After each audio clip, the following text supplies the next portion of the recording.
تو آج کا جو کلام ہے اس کا جو موضوع ہے وہ صلیب ہماری زندگی میں کیا ہے؟ کراس کیا محض صرف دو لکڑیوں کو آپس میں جوڑنا؟ کیا وہ صرف نشان؟ وہ ہماری زندگیوں میں صلیب کا نشان ہے کیا؟ اور صلیب ہماری زندگی کے لیے کیا ہے؟ اس چیز کو آج سیکھیں گے. یہ موضوع ہے آج کا.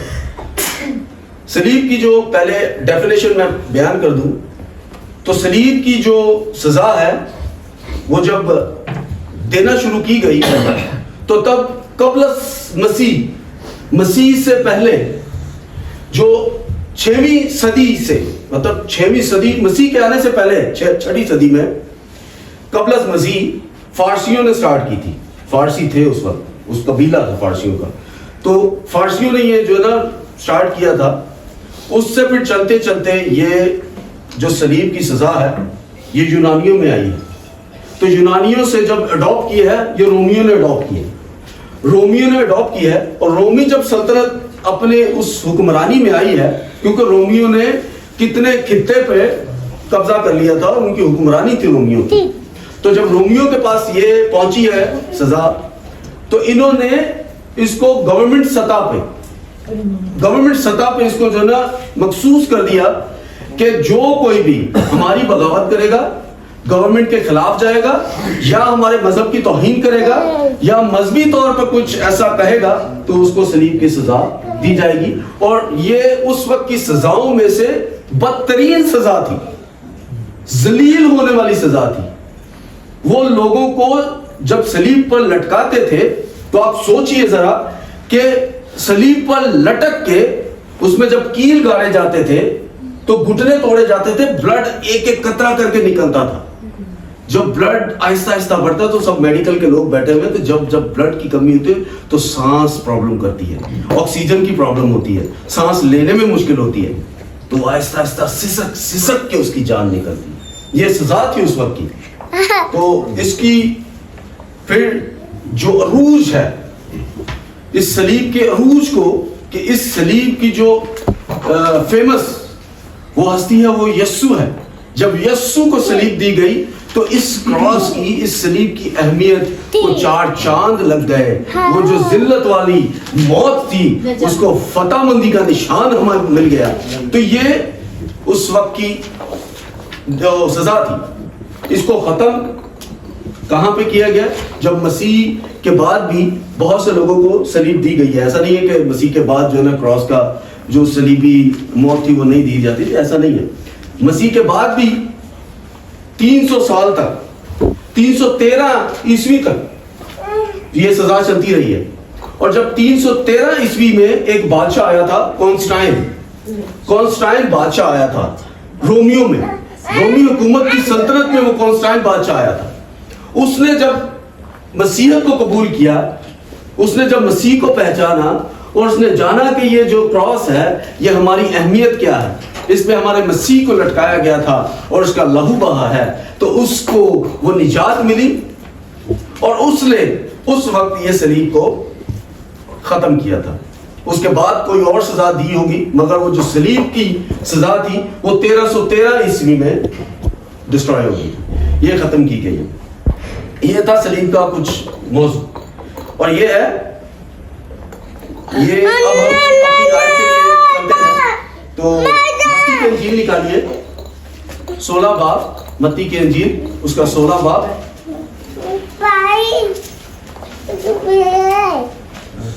اس کی 24ویں ہے.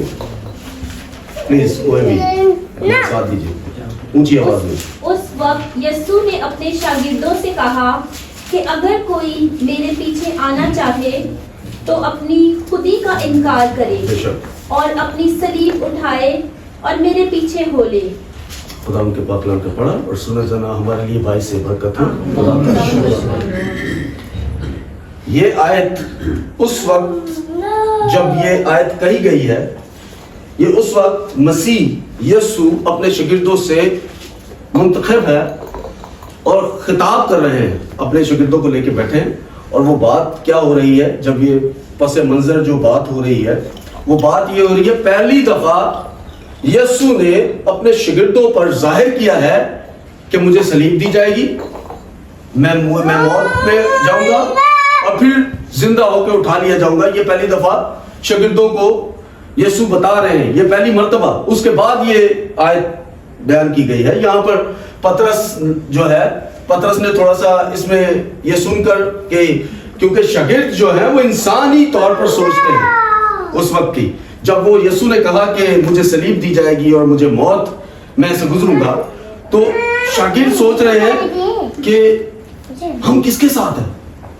یہ جو خدا کے ساتھ اپنے آپ کو منسلک کر رہا ہے, یہ یسوع ہے جو یہ خدا کا بیٹا ہے, تو یہ اس کو موت ملے گی, اس کو سزا ملے گی. اور سوچئے اس ٹائم صلیب کی سزا ذلت والی سزا ہے, سسکیوں والی سزا ہے. تو وہ یہ سوچ رہے ہیں کہ ہم کس کے ساتھ ہیں, یہ بات کیا کر رہا ہے, یہ بات تو صلیب اٹھانے کی بات کر رہی ہے, اور یہ اپنی تو صلیب کہہ رہا ہے, ہمیں بھی کہہ رہا ہے کہ صلیب اٹھاؤ. تو وہ انسان ہونے کے ناطے اس چیز کو وہ ریلائز نہیں کر پا رہے کہ وہ بات ان کو سمجھ نہیں آ رہی کہ اس کے پیچھے ہے کیا.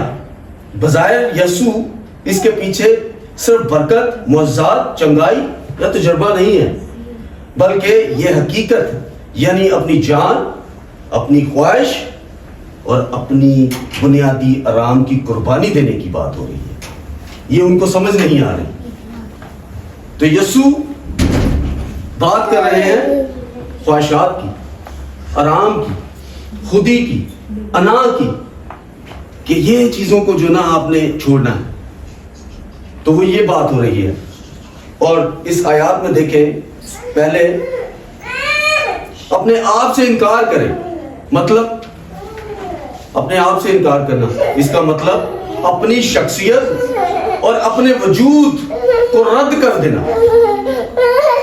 میری جو شخصیت ہے, میں جو ہوں, میں جو تھا, اس کو ترک کرنا, اس کے وجود کو ختم کرنا, اور اپنی خودی, اپنی مرضی اور بنیادی خواہشات کو ترک کرنا.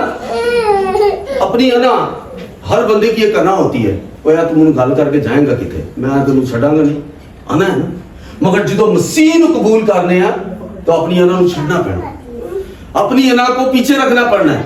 تو پھر مسیحیت, کیونکہ یہ رستہ بہت کٹھن ہے مسیح کے ساتھ چلنا, تو اپنی یہ اس کو انکار کرنا کہ اپنے آپ سے انکار کرنے والی بات, تو مسیح کے ساتھ چلنا بہت مشکل ہے.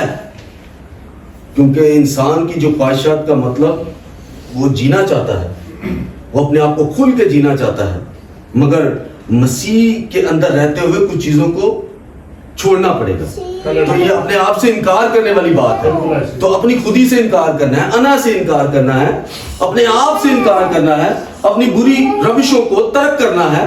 یہ بات جو ہو رہی ہے, یہ بات آیت میں یہ اس طرف جو مسیح سمجھانا چاہ رہے ہیں اپنے شاگردوں سے, وہ یہ بات کر رہے ہیں. اور اپنی صلیب اٹھانے کی در حقیقت یہ ہے, صلیب اس وقت صرف ایک مذہبی طور پر علامت نہیں ہے تھی, مذہبی طور پر علامت تھی, بلکہ موت کی سزا بہت ہی بھیانک سزا تھی, جو شاگردوں کو اس وقت ذہن میں چل رہی ہے نا, بہت بھیانک سزا.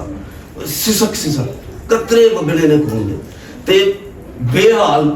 ان کے ذہن میں یہی چل رہا ہے کہ اگر ہم صلیب کی سزا اٹھائیں گے تو یہ تو ہماری موت کی بات کر رہا ہے. تو یہ ان کے ذہن میں یہ بات چل رہی ہے. تو در حقیقت یہاں پر جو بات ہے وہ اپنی صلیب اٹھانے کا مطلب دنیاوی عزت, آرام, فخر کو ترک کرنے والی بات ہے. اور ایمان کی خاطر جب ہم مسیح پر ایمان رکھتے ہیں تو تکلیفوں کو بھی جھیلنا پڑتا ہے, مخالفت کو بھی جھیلنا پڑتا ہے. تو ہم اپنی تکلیفوں, آرام کو چھوڑ کے تکلیفیں بھی جھیلنی پڑے گی. کیونکہ میں جی گل کی تھی نا, صبح جدو تسی اپنی نیند نو خراب کر کے اتنے آنا ہے نا, تو تکلیف ہے تھوڑا, تو تکلیف ہے, تو انہوں چھوڑنا پڑنا ہے. خدا کے گھر پہ آنے کے لیے تھوڑی سی تکلیف بھی برداشت کرنی پڑے گی. اس کے ساتھ چلنے کے لیے آپ کو بہت کچھ ترک کرنا پڑے گا. اور مسیح کے ساتھ وفادار, اپنی جان کی قربانی بھی کئی دفعہ وہ کہتا ہے کہ جان دینے تک مجھ میں وفادار رہو تو زندگی کا تاج تمہیں. ہاں تو اپنی جو ہے جان کی بھی وفادار, اس جان میں بھی وفادار رہنا ہے. یعنی ہر ایک سلیب, ہر ایک بندے کی سلیب ہے, وہ الگ ہے. میری الگ ہے, آپ کی الگ ہے, کیونکہ ہر کسی کو اس نے کہا کہ اپنی اپنی سلیب اٹھاؤ. میں نہ تو آڈی سلیب چکنی ہے, نہ تو میری سلیب چکنی ہے, تو اپنی سلیب آپ ہی چکنی ہے. وہ سلیب ممکن میں جو ہے نا غربت چاہاں, میں غربت چاہاں تو میری سلیب غربت ہے, مگر میں مسیح دے وچ پھر بھی وفادار رہنا ہے. میں مسیح چ وفادار رہاں گا جان تے انت تک, چاہے غربت ہے. کیونکہ آج تک تو ہی دیکھو بہت سی انٹرنیٹ پہ جو نا الومناٹیز وغیرہ کی جو نا وہ چیزیں بیان کرتے ہیں کہ جو کوئی ان کو قبول کرتا ہے ان کو بہت کامیابی ملتی ہے, پیسہ, دولت, دھن, شہرت, سب کچھ, مگر اس میں خودی کا انکار نہیں, اس میں آپ کو یسوع کا انکار کرنا پڑے گا, اس پہ آپ کو اپنے یہوہ پاک کا انکار کرنا پڑے گا. تو جان دینے تک وفادار رہنا ہے. اور اپنی سلیب مطلب میں اگر غربت میں بھی ہوں تو مجھے اس سلیب کو اٹھائے رکھنا ہے, نہ کہ خدا کو ترک کر کر, مسیح کو ترک کر کر ہم نے جو ہے دوسری راہوں پر چلنا ہے. ہم نے اسی راہ پر تکلیف دہ ضرور ہے, میں نے کہا تکلیف دہ مشکل ہے مسیح کے ساتھ چلنا, مگر اپنی سلیب کو اٹھانا ہے. میری غربت ممکن وہ میری سزا ہے یا وہ میری سلیب ہے, سوری ٹو سے میں نے سزا بول دیا, وہ میری سلیب ہے. یا کسی کی اور جو ہے وہ کسی کے گھر میں بیماری ہے تو وہ جادوگروں کو لے آتے ہیں. جی کبھی کبھی ایسا بھی ہوتا ہے نا کہ وہ بیماری جا نہیں رہی مگر ہم جادوگروں کے پاس چلے جاتے ہیں. ہاں ہم ان کو لے آتے ہیں, ہم کہتے ہیں کہ یہ بیماری شاید کسی نے ہم پر تھوپ دی ہے, یہ بیماری جا نہیں رہی, شاید یہ جو نا یہ ہمارے گھر پر کسی نے جادو ٹونا کر دیا ہے. تو ہم دوسری وے سے وہ دوسری کالی طاقتوروں کو جو نا لے کے آتے ہیں کہ وہ کام کریں. تو جان دینے تک وفادار, اپنی سلیب بیماری ہے مگر اس میں وفادار رہنا ہے. ہم نے اس کی پیروی کرنی ہے, اس کے پیچھے چلنا ہے, ہم نے اس سلیب کو اٹھائے رکھنا ہے. ہر کسی کی, میں نے جیسے کہا, اپنی اپنی سلیب ہو سکتی ہے.